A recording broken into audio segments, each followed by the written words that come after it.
وإن تبدوا ما في أنفسكم أو تخفوه يحاسبكم به الله ويغفر لمن يشاء ويعذب من يشاء والله على كل شيء قدير صدق الله العظيم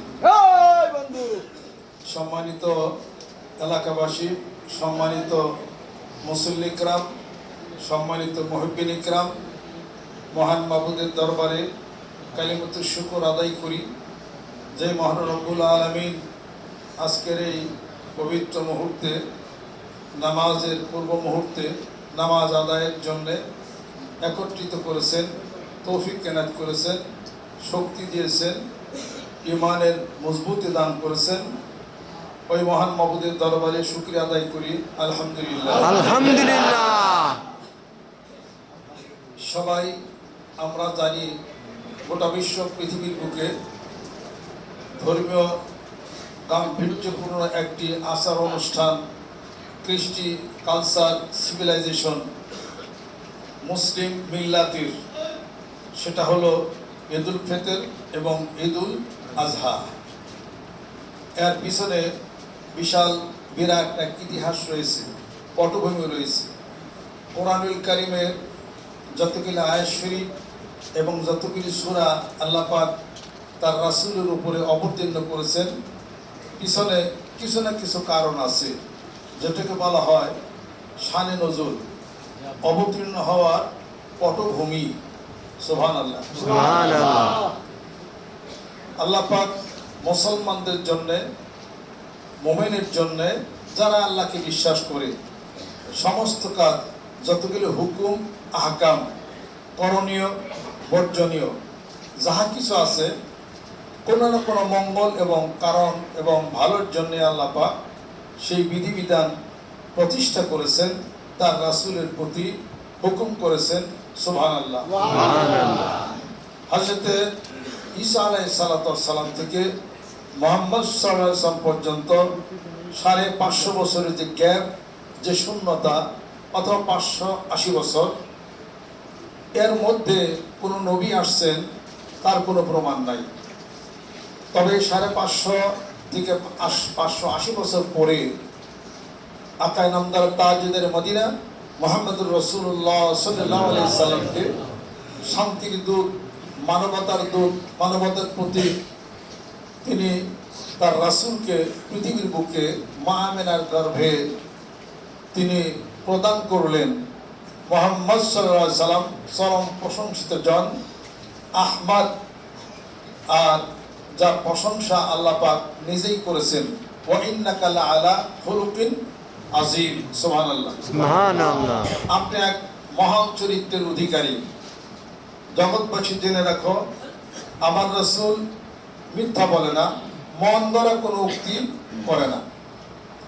ওমা ইয়ানতিকু আনিল হাওয়া ইন হুয়া ইল্লা ওয়াহয়ুন ইউহা। আমার রাসূল যা বলে থাকেন, আমি আল্লাহর পক্ষ থেকেই ওহী। আলহামদুলিল্লাহ, আলহামদুলিল্লাহ।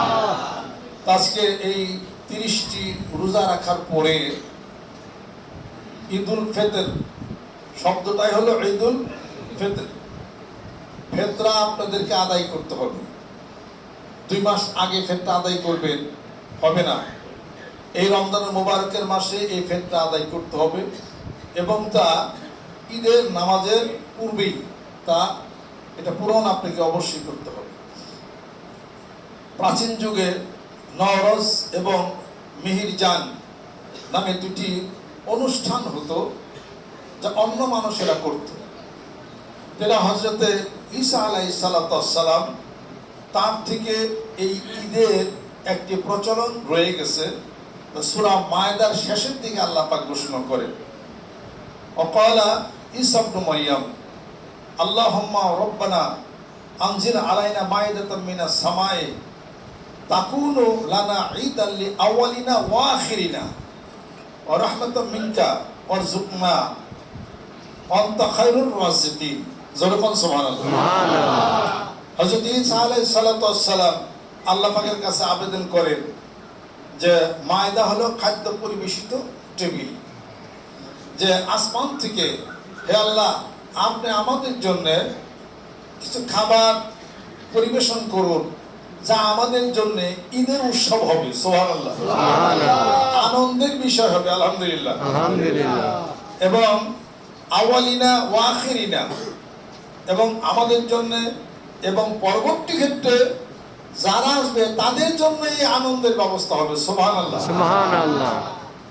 তাই ধারাবাহিকতায় আল্লাহ নবী সাল্লাল্লাহু আলাইহি সাল্লাম এই মিহিরজান এবং নওরোজ দুটো অনুষ্ঠান হইতো, এই অনুষ্ঠানকে বাদ দিয়ে তিনি ইসলামে এই দুটি আনন্দের দিন ঘোষণা করেন, ঈদুল ফিতর এবং ঈদুল আজহা।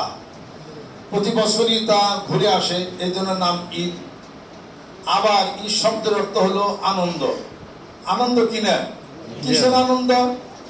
নতুন কাপড় পরছি সে আনন্দ, আতর লাগাইছি সে আনন্দ, একসাথে সবাই মিলে খিচুড়ি খেলাম সে আনন্দ। কিসের আনন্দ?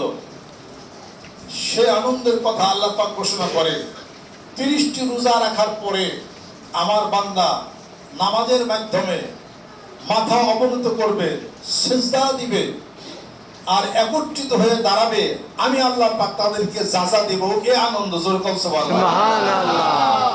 কি যাজা?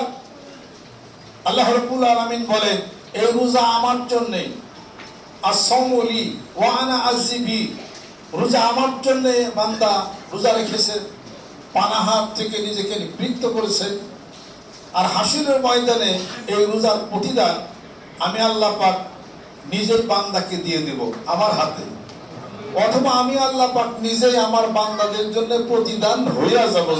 সুবহানাল্লাহ। আজকে রমজান মুবারকের মাসের শেষ হয়ে গেল। আজকে মহান মাবুদের নিকটে দাঁড়িয়ে দোয়া হবে, হে আল্লাহ অতীতের রোজাগুলি কবুল করো, ইফতারকে কবুল করো, তারাবিকে তুমি কবুল করো। নামাজ এমন একটা ইবাদত যার মাধ্যমে আল্লাহ পাকের কাছে সবচেয়ে বেশি নিকটে যাওয়া যায়, সুবহানাল্লাহ। একমাত্র নামাজ একটা ইবাদত যা নাকি আল্লাহকে সিজদা করা হয়, কারণ মাথা নত করা, কপাল ঠেকানো, এটা সবচেয়ে বড় ইবাদত, সুবহানাল্লাহ। আল্লাহ রাব্বুল আলামিন জিবরাইল ফেরেশতাকে সৃষ্টি করলেন। জিবরাইল ফেরেশতা সৃষ্টি করার পরে সে বলতেছে, আল্লাহ আমাকে সৃষ্টি করলেন, আমি শুকরিয়া আদায় করতে চাই। শুকরিয়া আদায় করো, কিভাবে? তাহলে আপনাকে আমি সেজদা দিব। আপনি সবচেয়ে আপনার কাছে ভালো কোন জিনিস লাগে? তা আল্লাহ রাব্বুল আলামিন বলেন, জিবরাইল আমার কাছে ভালো লাগে আমার সৃষ্টি, আমার মানুষ কেউ জানি আমাকে সেজদা করে, এটা আমার কাছে সবচেয়ে ভালো লাগে। জিবরাইল ফেরেশতা বলতেছে, তাহলে আমি আপনাকে সেজদা করব। ঠিক আছে, করো। জিবরাইল ফেরেশতা সেজদা অবনত হয়ে গেল। তারপরে এক সেজদায় চলে গেল 30,000 বছর। এই সেজদা শেষ হওয়ার পরে মাথা উঠালেন। জিবরাইল ফেরেশতা বলেন, আল্লাহ এক সেজদায় 30,000 বছর, খুশি হয়েছেন? আল্লাহ পাক বলেন, আমি খুশি হইনি। কি কারণ? এত লম্বা সেজদা দিলাম, খুশি হন না? কয় শোনো, তুমি আরশের দিকে তাকাও। আরশের দিকে তাকিয়ে দেখে একটা নাম। আল্লাহ পাক বললেন, জিবরাইল ফেরেশতা বলো দেখি এটা কি নাম? কয় নাম তো মুহাম্মদুর রাসূলুল্লাহ।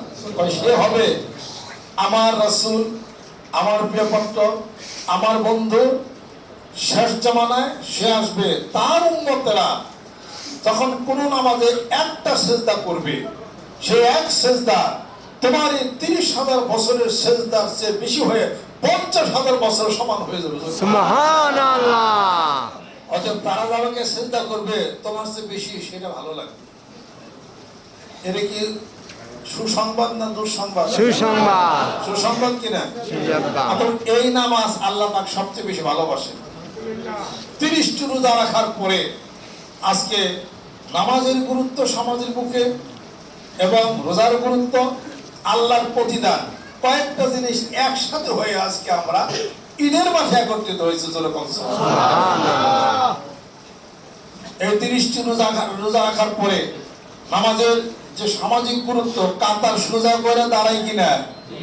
তার মানে কি আল্লাহর কাছে দাঁড়ান, সমাজবদ্ধ মানুষ এক প্ল্যাটফর্মে আসেন। ওয়া'তাসিমু বিহাবলিল্লাহি জামিআন ওয়া লা তাফাররাকু, এক প্ল্যাটফর্মে আসো, ঈদের নামাজ মানে একে প্ল্যাটফর্মে আসো আর সোজা হয়ে দাঁড়াও আল্লাহর কাছে, বেকাতেরা জীবন রেখো না। আতসের দায়, আতসের চাবুক বেড়া সোজা করবে, নিকাশের দায় করে খাড়া মারবে রে আতসের কোড়া, সোজা করবে বেকাতারা, সমস্ত বেকাতারা সোজা হয়ে যাবে। অতএব সেই সৎসেজদাবনত হওয়ার জন্য আর একই প্ল্যাটফর্মে মুসলমান মুসলিম একত্রিত হবে, দ্বিধাদ্বন্দ্ব সমস্ত কিছু ভুলে যাবে। ইয়া আইয়ুহাল্লাযীনা আমানু ইজতানিবু কাসীরাম মিনাজ যন্নি ইন্না বাযাজ যন্নি ইসমুন ওয়া লা তাজাসসাসু ওয়া লা ইয়াগতাব বা'দুকুম বা'দান আইয়ুহিব্বু আহাদুকুম আন ইয়াকুলা লাহমা আখিহি মাইতান ফাকারিহতুমুহু। সূরা হুজরাতের মধ্যে আল্লাহ পাক ঘোষণা করেন, হে মুমিন বান্দারা, একজন আরেকজনের গীবত করো না, দুঃখ দিও না, কষ্ট দিও না, অপবাদ দিও না। তুমি কি তোমার মরা ভাইয়ের গোশত খেতে চাও? নিশ্চয়ই তা তো তুমি খারাপ করে করো। তাহলে এই সমস্ত কিছু থেকে নিজেকে হেফাজত করে রোজার শিক্ষা নিয়ে আজকে মহান মাবুদের দরবারে প্রতিদান নেওয়ার জন্য দাঁড়িয়ে গেছে। অতএব এই নামাজের মাধ্যমে সামাজিক শৃঙ্খলা, নামাজের মাধ্যমে উদারতার বহিঃপ্রকাশ, নামাজের মাধ্যমে ধনীগুলি সব হলো এক কাতারে। সুবহানাল্লাহ। এই জন্য তো কবি বলেন, আমায় একজন সাদা মানুষ দাও যার রক্ত সাদা, আমায় একজন কালো মানুষ দাও যার রক্ত কালো, যদি দিতে পারো প্রতিদান যা খুশি চাও অমূল্য পেতে পারো। সাদা মানুষ দাও, কালা মানুষ দেয় একই প্ল্যাটফর্মে, সাদা আর কালো বাহিরে কেবল, ভিতরে সবারই সমান রাঙ্গা। সাদা কালো ধনী গরিব এক প্ল্যাটফর্মে দাঁড়াবে, কে আগের কাতারে কে পিছের কাতারে, এইগুলোর কোনো কিছুর দাম মূল্য নাই নামাজের মধ্যে। অতএব জীবন বড় নামাজ পড়ি, নামাজের গুরুত্ব আজ পর্যন্ত আমরা শিখলাম। আল্লাহ পাক শিক্ষার জন্য তৌফিক আল্লাহ পাক যেন এনায়েত করেন। ইয়াউমা ইউকশাফু আন সাকিন ওয়া ইউদআউনা ইলা সুজুদি ফালা ইস্তাতিউন। হাসরের ময়দানে আল্লাহ রাব্বুল আলামিন বলেন, আমার কুদরতির দুটি পা আমি হাসরের ময়দানে নামিয়ে দেব, আমার মুমিন বান্দারা দেরকে আমি বলবো ওই দিনকে তোমরা স্মরণ করো, যেদিন আমার কুদরতির পা হাসরের ময়দানে নামিয়ে দিব, আমার মুমিন বান্দারা আমার কুদরতি পা দেখে দেখে সন্তুষ্ট হয়ে সিজদা করে করে জান্নাতবাসী হয়ে যাবে। সুবহানাল্লাহ। কিছু লোক তাকে ডাকা হবে, আল্লাহ পাক ডাকবেন, এই তাদের আসো, তাদের আসো। কলসির মধ্যে আছে ইয়াউমা ইউকশাফু আন সাকিন, তার মানে পায়ের নিচের যে পোশাকটা আছে এটাকে প্রকাশ করা হবে, আল্লাহ পাক প্রকাশ করে দিবেন। ওয়া ইউদআউনা ইলা সুজুদে, তাদেরকে ডাকা হবে সিজদা করে করে জান্নাতে যাও। কিছু লোক সিজদা করতে পারবে না, ফালা ইস্তাতিউন, যারা নাকি নামাজ আদায় করে নাই, নামাজকে অবজ্ঞা করেছে, রোজাকে অবজ্ঞা করেছে, আর এই রমজান মুবারকের মাসের পবিত্রতা অর্জন করে নাই, প্রকাশ্যে পানাহার করেছে। এই সমস্ত লোকেরা সুযোগ বুঝে বুঝে বলবে, মুমিনরা তো আল্লাহর পায়ে সিজদা করে করে জান্নাতে গেল, আমরা বসে থাকি কেন? ওদের সাথে সাথে আমরাও আল্লাহর পায়ের মধ্যে সিজদা করে করে আমরা জান্নাতে যাই। কোরআন শরীফ খুলে দেখেন। কিন্তু ফালা ইস্তাতিউন, তারা যখন সিজদা করার জন্য যাবে তখন তারা আর সিজদা করতে পারবে না, তাদের পিঠ তখন স্টিফ হয়ে যাবে। আল্লাহ পাক বলবেন, আমি বলছিলাম ওয়ারকাউ মা'আর রাকিন, রুকুকারীদের সাথে রুকু করো, সিজদা করো, নামাজ পড়ো, তা তোমরা পড়ো নাই, আজকে হাসরের ময়দানে তোমাদের পিঠটাকে সোজা করে দেওয়া হবে। অতএব ইসলামে নামাজের গুরুত্ব হলো সবচেয়ে বেশি, যেরকম সুবহানাল্লাহ। আর এই ঈদুল ফিতরের মধ্যে যাদের ফিতরা আপনারা আদায় করেন নাই, 110 টাকা ফিতরা, 10 টাকা বেশি বাড়িয়ে দেন, অসুবিধা কি আছে? 110 টাকা ফিতরা। ইউটিউব মধ্যে অনেক বক্তায় বক্তব্য দেন, সব বক্তার বক্তব্য কিন্তু শুনেন না, শুনেন মাইনেন না, শোনারই দরকার নাই, তাহলে কিন্তু সমাজে মারামারি বাঁচবে। তাদের বক্তব্য শোনা যাবে যারা নাকি কোন কওমি মাদ্রাসার বড় হুজুর, শেখুল হাদিস, মুফাসসিরে কোরআন, মুফতি একরাম, মাথায় টুপি দিছে, বিশাল এক ইউটিউবের বক্তব্য দেয়, বিষয় বৃত্তান্ত, এরা কিন্তু মারামারি বাঁচবে সমাজে। কথা লক্ষ্য করছেন? এদের পিছনে খুব সূক্ষ্মভাবে কিন্তু ইসরায়েলের সেই অলস মানি তাদের পিছনে দেওয়া হচ্ছে। রাসূলের প্রতি সম্মান শ্রদ্ধা জ্ঞাপন করার কোনো কিছু নাই, তাদের পকেটে কোনো মেসাক নাই। তারা ওই ইয়ার কথা বলে বলে তারা এমন কিছু সমাজে বলবে, কিছু প্যাসের কথা বইলা সমাজের মধ্যে শুধু খালি মারামারি সৃষ্টি করবে। কথা ঠিক কিনা?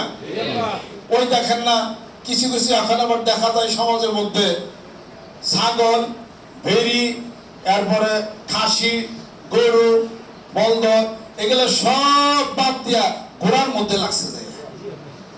কথা বুঝাইতে পারছি? তার মানে এতকাল ছাগল খাইছি, এতকাল ভেড়ি খাইছি, এতকাল গরু খাইছি, আর ঘোড়া খাইয়া দেখি কেমন লাগে। এই সমস্ত ঘোড়া জবকেরা ঘোড়ার গোস্তের মধ্যে যারা লাগছে তারা প্রকৃতপক্ষে কোনো আলেম না, এদেশের বরণ্য আলেম না। কওমি মাদ্রাসার হুজুর এবং শেখুল হাদিস মুফাসসির কোরআন মুফতি ইকরাম যারা গ্র্যান্ড মুফতি, তাদের মাধ্যমে কোনো কথা হইলে মানা যাবে অথবা মানা যাবে না। মানুষের সুষ্ঠ জ্ঞান আল্লাহ পাক কেন দিয়েছেন? আকলে সালিম দিয়েছেন কেন? জিকির করেও আপনার গুনাহ হতে পারে, জিকির করেও গুনাহ হতে পারে। কেমনে? পাশে একটা রোগী ব্যক্তি আছে, তাহলে এই রোগী ব্যক্তি আছে, তার 2 দিন ধরে ঘুম আসে না, অপারেশনের রোগী, আপনি কোনো জোরে জোরে জিকির করা শুরু করলেন, এই জিকিরে সওয়াব আছে না গুনাহ আছে? এই জিকিরে সওয়াব নাই, এই জিকিরে গুনাহ হবে। কিন্তু কাজে জিকির করেও কিন্তু গুনাহ হবে। তার মানে একটা মানুষকে কষ্ট দিবেন কোন ইবাদত বন্দি করে, ইসলামের কোনো অনুমোদন করে না। জ্ঞান মানুষকে আল্লাহ পাক দিয়েছে কেন? ঘোড়ার পপুলেশন কম, কথা ঠিক কিনা? ঘোড়ার পপুলেশন কম, তার মানে ঘোড়ার বংশ বিস্তার এগুলো হলো কম, গরুর বেশি, ছাগল ভেড়ির বেশি, ছাগল ভেড়ির বেশি। এবং এই ঘোড়া হলো বাহনের জন্য তৈরি করা হয়েছে। এই ঘোড়া সৌন্দর্যের জন্য, ওয়াল খাইলা ওয়াল বিগালা ওয়াল হামিরা লিতারকাবুহা ওয়া যিনাতান। আল্লাহ পাক বলে ওয়াল খাইলা মানে ঘোড়া, ওয়াল বিগালা মানে খচ্চর, ওয়াল হামিরা মানে হলো গাধা। এগুলোকে আমি সৌন্দর্যের জন্য সৃষ্টি করেছি, বোঝা বহনের জন্য সৃষ্টি করেছি। আপনি যদি ঘোড়া খাওয়া শুরু করেন, ঘোড়া তো দেশে থেকে উঠেই ছিল, এখনো গ্রাম বাজারে গ্রাম বাংলায় মানুষ কত বোঝা দিয়ে ঘোড়া বহন করে নেয়। যারা নাকি ঘোড়া খাওয়ার পছন্দ বানিয়েছে সমাজের বুকে, আমি অনুরোধ করব, গ্রাম বাজারে যত বোঝা যা মানুষ বহন করতো ঘোড়া নিয়ে, ঘোড়া শেষ হয়ে যাওয়ার পরে আমরা এই বোঝাগুলো বহন করে দিই। কথা ঠিক কিনা? আপনার কি গ্রামগঞ্জে কোথাও দেখছেন যে গাভীর উপরে 2 মিনা বোঝা দিছে? তা দিছেনি? ষাঁড় গরুর উপরে 2 মিনা বোঝা দিছে? তা কি দিছে? তা তো দেয় নাই। এগুলো হলো জমি কর্ষণের জন্য তৈরি করা হয়েছে। ঘোড়ার পার ঘোড়া কিন্তু মাঝখানে ফাটা নাই, দেখেন, তার মানে ওটা আটকানো, ওটাও দৌড়াবে, ওটা হলো বোঝা বহন করবে। আর গাভী গরু এগুলোর পার ঘোড়া কিন্তু মাঝখানে দ্বিখণ্ডিত করা, তার মানে জমি কর্ষণ করে জমির কাদা বের হয়ে যাবে। এ তো জ্ঞানেও এটা খাটে। তাহলে বলে ঘোড়ার ল্যাসটা কত বড়, এখানে মাথায় চুল দিচ্ছে, এগুলো দৌড়ায়। এই গাই গরু কি দৌড়াইতে পারে? বোঝা বহন করতে পারে? আল্লাহ পাক জ্ঞান দিছে কেন? সেই জ্ঞান দিয়া জ্ঞান হারায়া এখন ঘোড়ার পিছে লাগছে, ছাগল বেরি বাঁধতেছে। কথা লক্ষ্য করছে? আলহামদুলিল্লাহ, গাজীপুরের ডিসি সাহেব এক দাবার ঠিক মতো লাগাইছে, এক দাবার সবটাই হয়ে গেছে।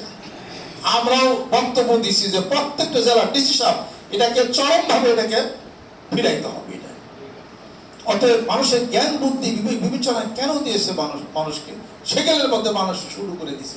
অতএব ইউটিউবে এই ধরনের কোন বক্তব্য আলাপ আলোচনা দিয়া ঘোড়ার গোস্তের মধ্যে আপনারা কিন্তু যায় না। কথা লক্ষ্য করছেন?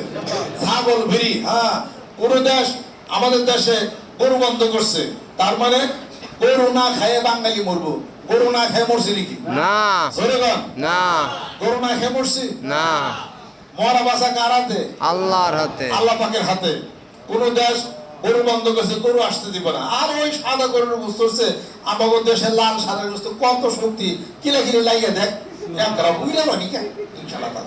আমরা নারীর দেখবে আল্লাহ আকবার বলে তৌহিদ প্রতি জনতা যদি হয়, ওই কাঁটাতারে বেড়ানো সব দর্শক ভাগে চলে যায়।